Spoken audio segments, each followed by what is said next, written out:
இளைஞர்களுக்காக அவருடைய கண்டுபிடிப்புகளை ஆராய்ச்சிகளை எல்லாம் தொழிலாக்க உருவாக்க வேண்டும்.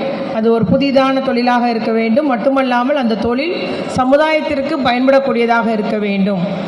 அவர்கள் கண்டுபிடிப்பின் மூலம் நம்முடைய சமுதாயத்தில் ஒரு மேம்பாடு அடைய வேண்டும், இல்லை விளிம்புநிலையில் எல்லோருக்கு ஒரு உபயோகப்படக்கூடியதாக இருக்க வேண்டும் என்ற ஒரு சரத்தோடு இந்த ஒரு கண்டிஷனோடு இந்த ஒரு போட்டி நடத்தப்பட்டது. இதில் 400 பேர் பங்கெடுத்தார்கள். 400 பேர் பங்கெடுத்து தங்களுடைய கண்டுபிடிப்புகளை, தங்களுடைய புதிய தொழில் எல்லாம் எல்லோருக்கும் தெரியப்படுத்தி, பின்பு அதில் 30 பேர் தேர்ந்தெடுக்கப்பட்டு, இன்று 10 பேர் தேர்ந்தெடுக்கப்பட்டு அவர்களுடைய கண்டுபிடிப்புகளை ஆராய்ச்சிகளை எல்லாம் நாம் நேரிலே கண்டோம். அதிலே இப்பொழுது 3 பேருக்கு தலா 10 லட்சம் ரூபாய் நம்முடைய அக்கா அவர்கள் பரிசாக வழங்க போகிறாங்க. ஏன்னா 10 லட்சம் ரூபாய் அந்த புதிய தொழிலை தொடங்குவதற்கு பரிசாக அக்கா அவர்கள் வழங்க போகிறாங்க. ஆகவே நிச்சயமாக இந்த ஒரு புதிய முன்னெடுப்பு தன்னுடைய தொகுதி மக்களுக்காக எடுத்துள்ள நம்முடைய அக்காவுடைய இந்த முன்னெடுப்பு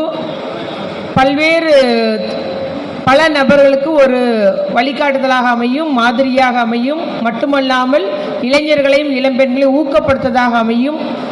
இது மாதிரி நீங்கள் முன்னெடுப்பு எடுக்க வேண்டும் என்பது ஒரு காரணகர்த்தாவாக அமையும் என்பது எந்த ஒரு ஐயப்பாடும் இல்லை. நம்முடைய மாண்பு முதலமைச்சர் தளபதியார் அவர்களும் இதே போல நம்முடைய தமிழக இளைஞர்களை ஊக்கப்படுத்தி வருகிறார். ஸ்டார்ட் அப் என்று புத்தொழில் புதிய முன்னெடுப்பு எடுக்க வேண்டும் என்றெல்லாம் அதற்கு அரசு மானியம் வழங்கி வருகிறது, பயிற்சி வருகிறது, எல்லாம் செய்கிறாங்க.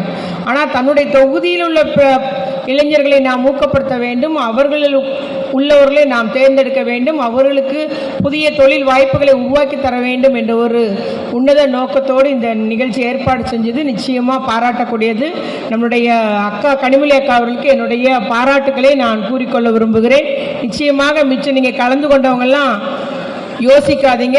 உங்களுக்கும் என்னென்ன அரசு துறையிலிருந்து பெற்றுத்தரலாம், என்னென்ன வழியில் உதவி செய்வாங்க என்பதை நம்முடைய பாராளுமன்ற உறுப்பினர் அக்கா அவர்கள் செய்து தருவார்கள் என்ற ஒரு நம்பிக்கையோடு மீண்டும் கலந்து கொண்டுள்ள அத்தனை பேருக்கும் வாழ்த்துக்களை கூறிக்கொண்டு, மென்மேல் இதுபோல நல்ல நிகழ்வு நமக்கு ஏற்கனவே தந்து கொண்டிருக்கிறார். இப்பொழுது புதிய முன்னெடுப்புகளையும் தருவது நம்முடைய கடைகோடி மாவட்டம், பின்தங்கிய மாவட்டம், நம்முடைய பகுதி மக்களுக்கு வளர்ச்சிகரமாக இருக்கும் என்பதை மட்டும் கூறிக்கொண்டு வாழ்த்தி அமர்கிறேன். நன்றி, வணக்கம்.